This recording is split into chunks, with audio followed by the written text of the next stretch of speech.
CTV News at 5 with Hudson Mack. Well, Canada is slipping in the rankings for top tourism destinations in the world, and because tourism provides such a big boost to the island and Greater Victoria economy, a variety of local committees are stepping up to try to reverse that trend. The Greater Victoria Chamber of Commerce and Tourism Victoria are teaming up to urge the government to make changes on tourism policy, which they say lack competitiveness.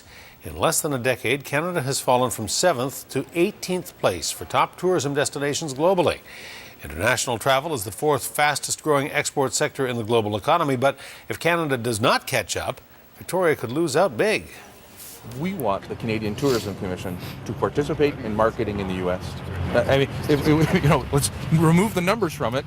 We have Washington State, Oregon, and California where we think they should be partners in marketing Canada, and they're not. It's also a little bit more than just the economy. We've dropped 4 million visitors, from 20 to 16 million visitors in Canada over the last 4 years. That's 4 million less people that are seeing our country, understanding our culture, and getting a real good understanding of our history. So these are critical times when the rest of the world is really growing in tourism and we're plodding along, and we call for some action in 2013 and beyond.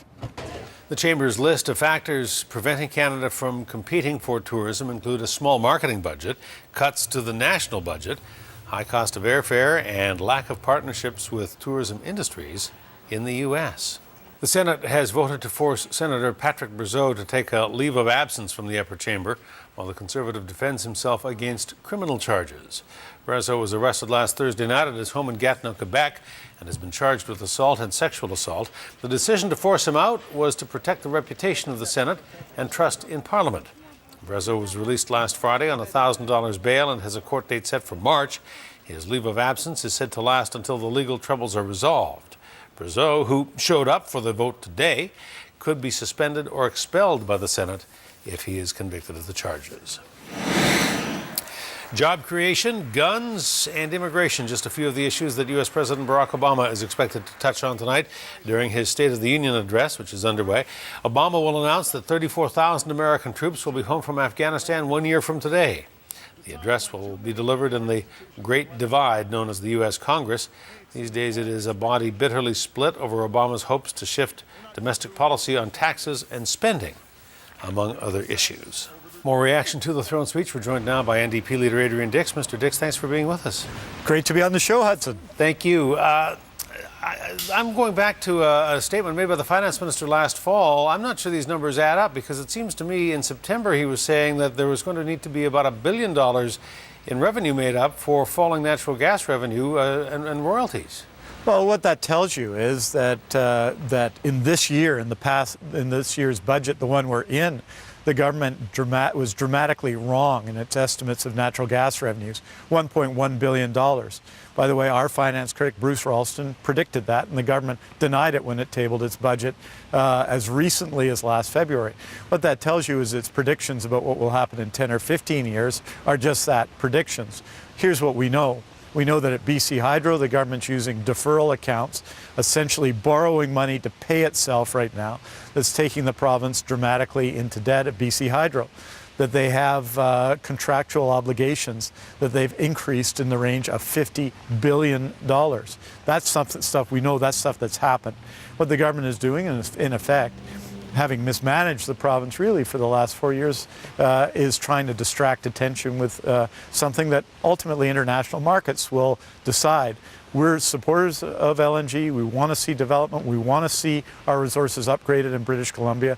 But surely there's more to our economy than just the sale of natural gas. The Premier, in her remarks after the speech, seemed to be painting you and your party as the tax and spend bunch. Is that what we can expect over the next few weeks and leading up to May? Well, what we can expect is the Liberal Party to run negative ad after negative ad. They've been running negative ads since January of 2012 against me personally, and we're going to see them continue to do that. The reality is, and everybody in your audience knows that your MSP premium went up on January 1st, that the Liberal Party, in fact, has run 4 consecutive deficit budgets. That the Liberal Party at the time of the last election dramatically underestimated and misled people, frankly, about the state of the finances of the province. The result was the HST. So look, that'll be the debate. There were some things in the throne speech that were good today as well. They finally acted and said they're going to act to bring in a seniors representative, something we've called on for 6 years.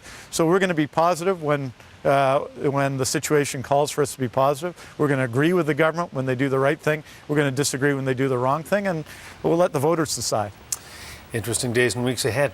Adrian Dix, NDP leader, thank you for joining us tonight. Hey, right on. Anytime, Hudson. Thank you.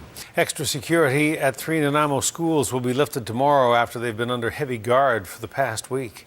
Dover Bay Secondary, Nanaimo District Secondary, and Sillair Elementary have been watched closely by police and by private security guards, along with the district's head office. The district still will not say exactly why, but it does confirm the additional security relates to an issue with a teacher who has now been suspended. Well, the individual that was giving us concern, as you know, has been released into the community, and we wanted a few days to make sure that all the terms of conditions were being honored, and we've seen that that definitely has happened. Francis Vandervoort was arrested in December for uttering threats. He pleaded guilty last week, sentenced to 1 day in jail. The district says there has been no issue at any of the guarded locations, and after consulting with RCMP, the administrators decided that the additional security is no longer required.